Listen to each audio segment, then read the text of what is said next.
Bienvenue dans cette vidéo, nous allons créer une table calendrier dans Power BI.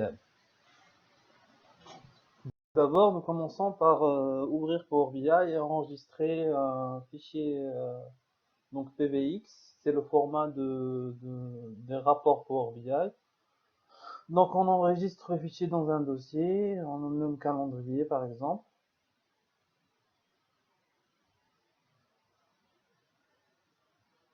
Ensuite, on va prendre le script que vous avez au niveau de la formation, donc dans le fichier txt qui est nommé script.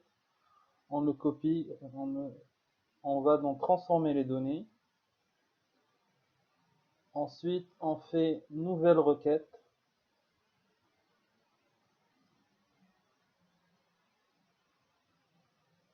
Ensuite, dans la fenêtre qui va s'ouvrir, on va cliquer plutôt sur éditeur avancé.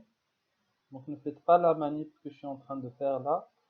On va cliquer sur éditeur avancé et on va supprimer ce qui existe et on va coller la requête.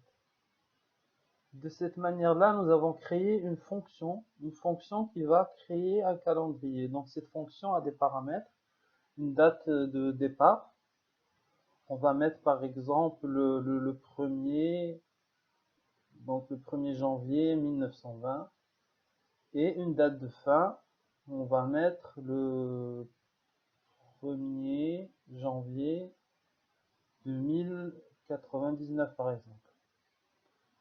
Donc il suffit de cliquer sur appeler et une table calendrier va s'auto-générer au niveau de notre rapport.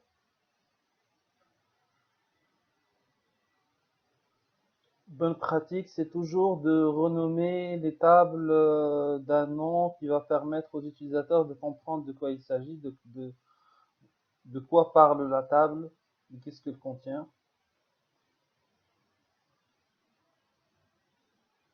Donc au niveau de la fenêtre qu'on a ici, ça s'appelle Power Query, donc c'est l'ETL, c'est ce qui permet d'ingérer les données dans Power BI. Donc l'ETL pour Extract, Transform, Load, qu'on a déjà vu au niveau de la formation.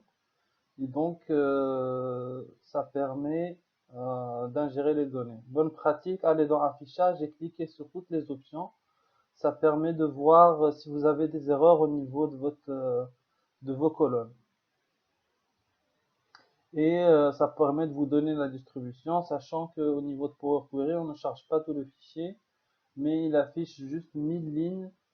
Ça donne un aperçu des données pour nous aiguiller dans la transformation. On va dans Accueil, puis on fait Fermer à appliquer.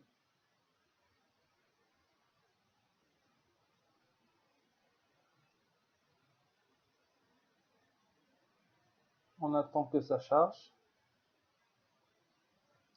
Donc on a généré 65 000 lignes. On va dans le petit tableau qui est tout à gauche et qui nous permet de voir notre table, de visualiser l'ensemble de notre table cette fois.